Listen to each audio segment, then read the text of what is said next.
A little girl sat on her daddy's knee, holding her broken doll. Her mother was fixing herself for a spree down at the community hall. And as that old wood fire died, she looked at her mother and cried. Don't play bingo tonight, Mother. Stay home with Daddy and me.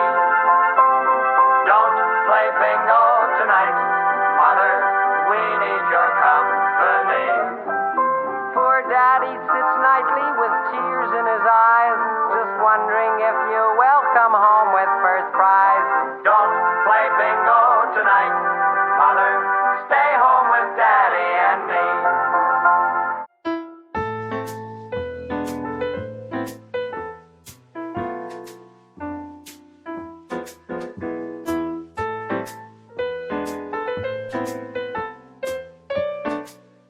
Hello, divers, and Happy New Year! Coming to you from Studio D, this is the Deep Dive Microcast, a brief look into things I find interesting, and I hope you do too. I'm Tom Feeney, raconteur, meat eater, and writer for Wings Chop Movie Magazine.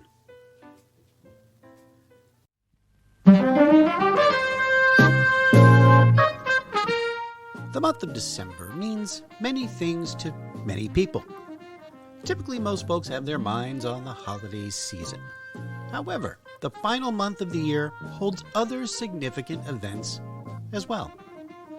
Did you know that the 2nd of December is National Fritters Day? Or that December 7th is National Cotton Candy Day? Sweet. The first week of the month is National Hand Washing Awareness Week. Now, I'm not sure who is unaware that hand washing exists, but I do not wish to know them. Most importantly, though, at least in regards to this podcast, December is bingo month. No, I'm not talking about Bluey's little sister. I am talking, of course, about the game.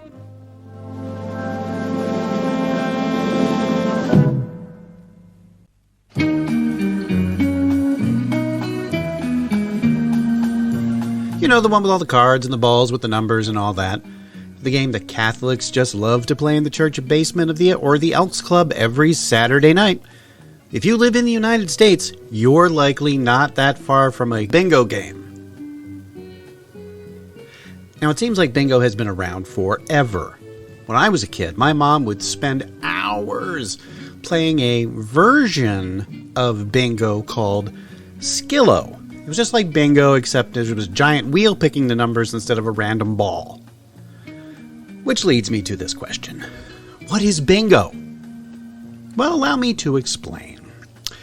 The game is typically played with a set of numbered cards and a caller or host who randomly selects numbers and announces them to the players. Each player has a card or cards with a grid of numbers, and the goal is to mark off or cover specific numbers on their card as they are called. The game begins with the caller drawing numbered balls or using another random method to select numbers one at a time. Players mark off the corresponding numbers on their cards, and the first player to complete a predetermined pattern, such as a line or diagonal or a full card, shouts "Bingo!" to signal their win. Probably not that weirdly, but they will say bingo.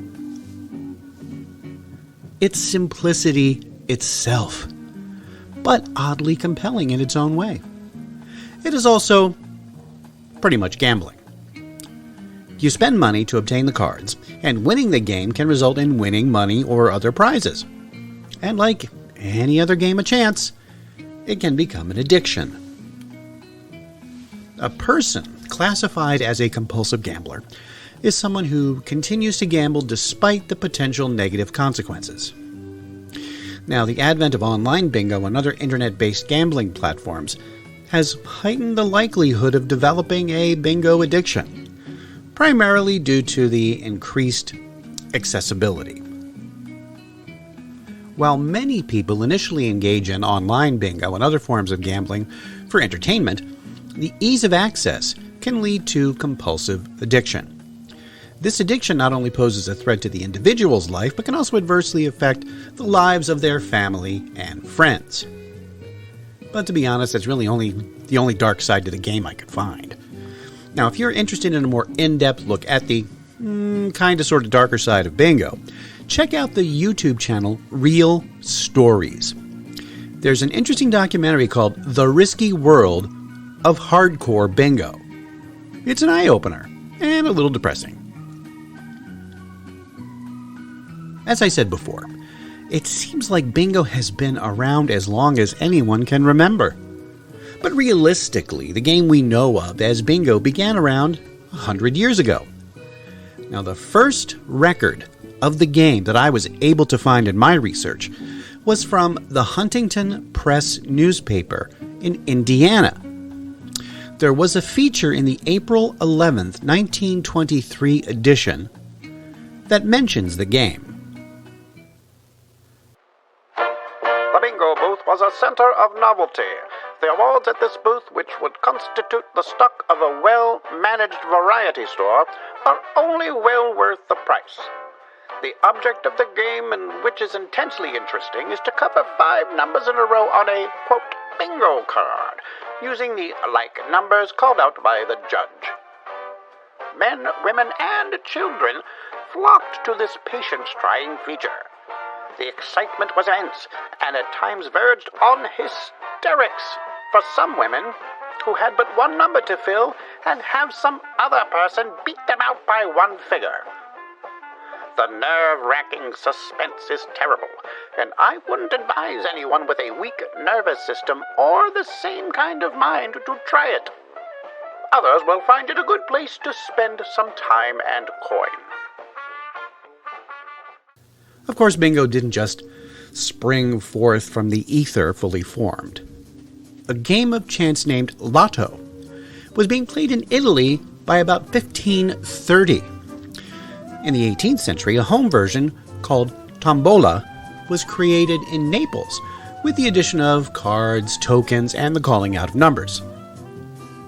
In the 19th century, a game like this was widely played in Germany to teach children spelling, animal names, and multiplication tables. The French game Le Loto appeared in 1778, featuring 27 squares in a layout of 3 rows and 9 columns. 5 squares in each row had numbers ranging from 1 through 90, which led to the modern design. In the early 1920s, Hugh J. Ward created and standardized the game at carnivals in and around Pittsburgh and the western Pennsylvania area. He copyrighted it and published a rule book in 1933. The game was further popularized by Edwin Lowe. While at a traveling carnival near Atlanta in December of 1929, the toy merchandiser saw people eagerly playing a bingo-like game following Ward's rules, using dried beans, a rubber stamp, and cardboard sheets. Lowe took the game to New York, where friends liked playing it. The Lowe-produced bingo game had 2 versions, a 12-card set for $1 and a $2 set with 24 cards. And by the 1940s, there were bingo games throughout the U.S. Now, the origin of the name bingo is unknown, but there are claims that the word echoes the sound of a bell. I'm not entirely sold on that one, though. Now, you can't talk very well about bingo without mentioning its perpetual proponent, the Catholic Church. It has become somewhat of a cliche that wherever you find a Catholic group or organization, a bingo game can't be far away. Oh, boy. Oh, yeah, good. All pancakes aside, I really came here to talk about my son. I understand, but can I wait till after bingo? Bingo? That's my favorite game. I just can't remember what to yell out when you win. Bingo? That's my favorite game. I just can't remember what to yell out when you win. Oh, how about you just say, yay, I won? bingo! Well, sometime in the early 1930s, an unnamed Catholic priest from Wilkes-Barre, Pennsylvania, saw potential in bingo as a solution to finance the parish school. After purchasing several sets of the game and inviting parishioners to play, he faced the challenge of distributing prizes due to multiple copies of the same cards in each set. Needing a solution, he approached the game's manufacturer, Lowe, who recognized the fundraising possibilities of bingo, but realized the need for a greater variety of unique card combinations. Lowe enlisted the help of Columbia University mathematician Carl Leffler to create non-repeating numbered bingo cards. By 1930, Leffler had produced an impressive 6,000 different bingo cards. Lowe's entrepreneurial ventures extended beyond bingo as he developed, produced, and marketed the game Yahtzee, ultimately selling his company to Milton Bradley in 1973 for $26 million. Now, the priest from Wilkes-Barre successfully saved his parish school with bingo, and by 1934, Americans were organizing 10,000 bingo games weekly. However, not all Catholics embraced bingo, viewing it as a game of chance, unsuitable for a house of worship. Mayor Fiorello H. LaGuardia of New York expressed concerns about criminal involvement, leading to a temporary bingo ban in 1938. A few years later, the New York State Legislature restricted bingo to churches and synagogues, provided the proceeds were allocated to charitable causes. In 1942, the Archdiocese of New York temporarily halted all bingo games, but the law was later rescinded, reflecting a more lenient and fun-loving perspective on the popular game. Sure, there's the stereotype of the rabid bingo fanatic, some old lady with huge glasses, wearing a house coat with a half-finished cigarette dangling from her mouth, wheezing, "Bingo!" with her inflamed bronchial tubes. But these days, bingo is a global sensation. Online games like Bingo Blitz and Bingo Bash give anyone with a computer or a smartphone a chance to play, even if you're someone who doesn't like being in a large, smoke-filled church basement. The sheer simplicity of the game itself, coupled with the communal setting and the thrill of possible winnings, has certainly made bingo a quintessentially American pastime.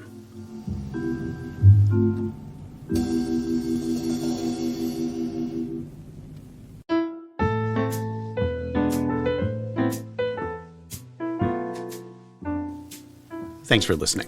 If this is the first time you've heard this podcast, check out our past episodes, available on almost all podcast providers, and subscribe so you don't miss a single one.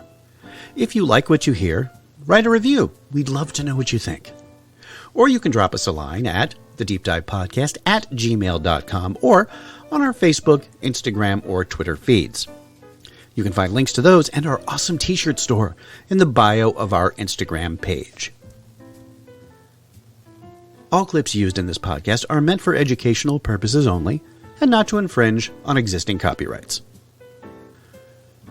The Deep Dive Microcast is part of the Deep Dive Podcast family and a production of Automaton Studios.